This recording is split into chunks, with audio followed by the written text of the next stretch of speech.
नमस्कार साथियों, आप सभी का एक बार फिर से स्वागत है स्टडी एंड ग्रो पर। आई होप आप सब ठीक होंगे और इस वीडियो में हम बात करेंगे महाजनपद काल के बारे में।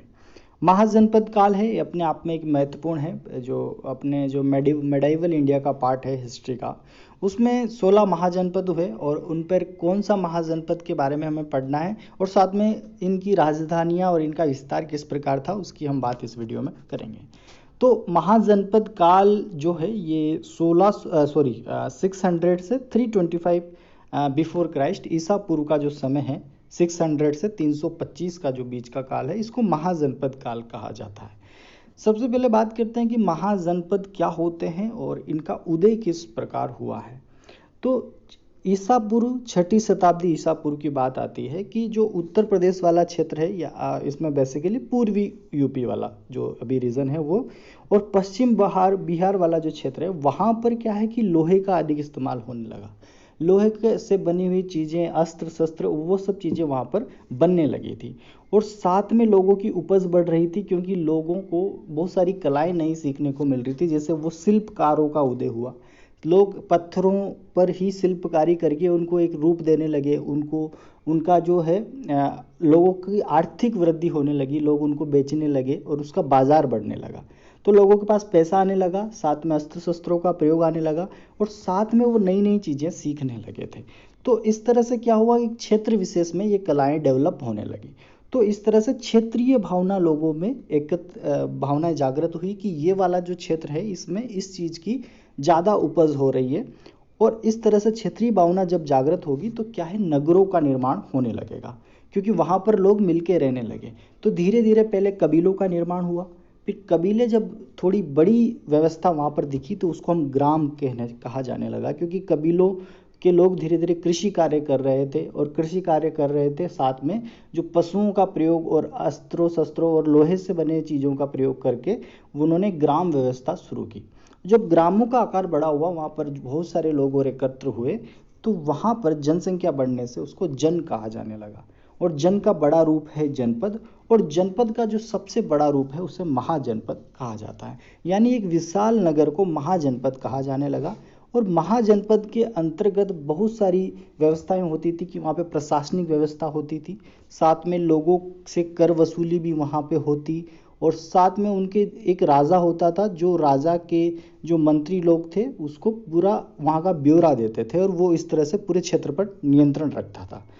और साथ में जो महाजनपद होते थे ये अपना क्षेत्रीय विस्तार भी करना चाहते थे, यानी कि दूसरे की जगह को अपने में अपनी शक्ति से अपना जो युद्ध लड़के उसको अपने हक में करना। तो इस तरह से महाजनपद का उदय हुआ। तो उस समय की जब बात आती है, जब अपन बुद्ध धर्म से भी पहले का जो समय है, बुद्ध के समय का जो जन्म से पूर्व का भी जो समय माना जाता है, उस समय 16 महाजनपद हुआ करते थे। तो 16 महाजनपदों की बात आती है और ये कालखंड कौन सा है, 600 से 325 ईसा पूर्व का जो है काल, उसकी हम बात करेंगे। और महाजनपद कालों में इन 16 महाजनपदों में जो सबसे जो शक्तिशाली महाजनपद था वो था मगध।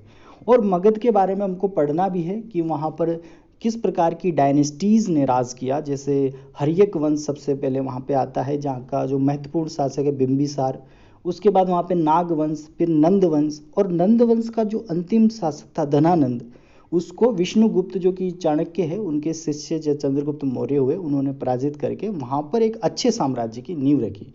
तो एक मौर्य साम्राज्य भी हम पढ़ेंगे।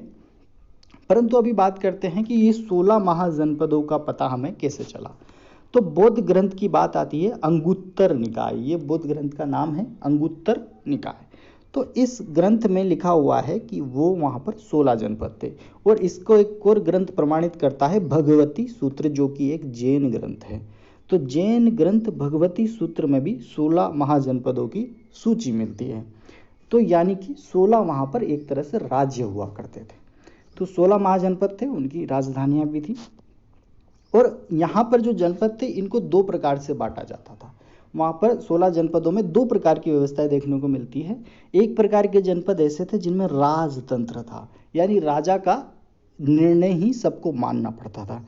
दूसरा था गणतंत्र, गणतंत्र यानी लोगों की वहाँ पर सुनी जाती थी। तो रिपब्लिक टाइप के भी जनपद थे और राजतंत्र या फिर जो तानाशाह टाइप के भी जनपद वहाँ पे मिलते हैं। तो शक्तिशाली स्वतंत्र राज्य को महाजनपद की संख्या दी जाती थी, यानी जो जिस पर खुद का नियंत्रण है वो महाजनपद कहलाता था। और बुद्धकालीन 4 शक्तिशाली राजतंत्र के नाम हमें मिलते हैं। एक तो कौशल जो महाजनपद था, मगध, वत्स और अवंती। ये 4 महाजनपद ऐसे थे जहाँ पर राजतंत्र स्थापित हुआ, यानी यहाँ पर राजा का शासन था। और बुद्ध काल में सबसे शक्तिशाली जो गणराज्य हुआ, यानी कि जहाँ पर गणतंत्र था, वो वैशाली का लिच्छवी जो जगह थी वो सबसे शक्तिशाली गणतंत्र हुआ। तो इस तरह से गणतंत्र थे और वहाँ पर राजतंत्र भी थे। वैसे भी बहुत सारे और भी गणतंत्र थे, जैसे कपिल वस्तु के शाक्य हो गए, ठीक है, पिपलीवन के मौर्य हो गए, कुशीनारा हो गया, रामग्राम में कोयले हो गए। तो ये बहुत सारे वहाँ पर गणतंत्र थे। पर हमको बेसिकली ये याद रखना है कि सबसे शक्तिशाली गणतंत्र कौन सा था या गणराज्य कौन सा था, वैशाली का लिच्छवी। और राजतंत्र, ये 4 प्रमुख है जो हमें ध्यान रखने हैं।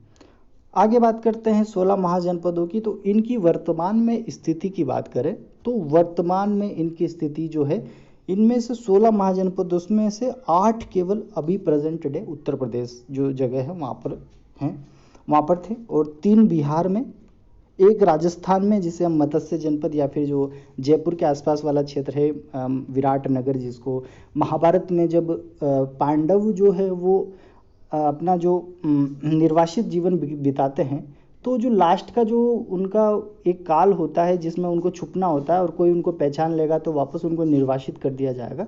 तो वो लास्ट ईयर जो उनका रहता है वो विराटनगर जो राजस्थान के आसपास वाला क्षेत्र है, मत्स्य जनपद जिसको कहते हैं, और विराटनगर वहाँ के राजा ने उनको शरण दी थी। तो वो जो जनपद है वो राजस्थान में है, एक मध्य प्रदेश में है, और दक्षिण भारत में भी एक जनपद है जो एकमात्र दक्षिण भारत का जनपद है जो गोदावरी नदी के किनारे है, जिसका नाम है अस्मक। तो यहाँ से प्रश्न आता है कि दक्षिण भारत में एकमात्र महाजनपद कौन सा था, तो अस्मक महाजनपद जो गोदावरी नदी क्षेत्र वाला एरिया है वहाँ पर था। और बाकी के जो 2 जनपद थे वो भारत के बाहर, जो प्रेजेंट डे भारत है उसके बाहर, क्योंकि उस समय तो भारत जो अफगान वाला क्षेत्र था ईरान के पूर्व, वहाँ तक भारत का विस्तार था।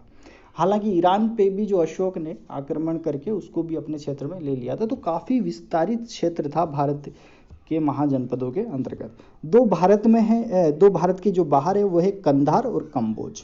ये दोनों भारत के बाहर है। जो कंधार है जिसकी राजधानी तक्षशिला थी, जो प्रेजेंट डे जो है पाकिस्तान वाला क्षेत्र है, और कम्बोज जो है वो अफगानिस्तान वाला क्षेत्र है जिसकी राजधानी लाजपुर या होटक कहलाती है।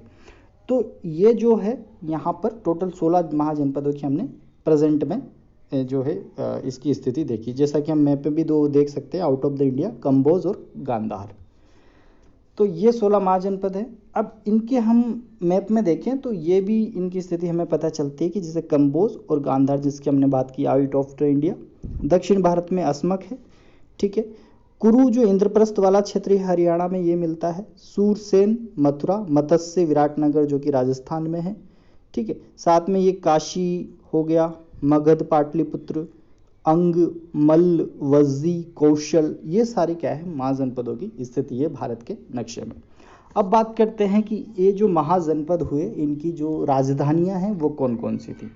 तो 16 महाजनपदों की बात करेंगे और साथ में उनकी राजधानियां भी हम यहाँ पर देखेंगे।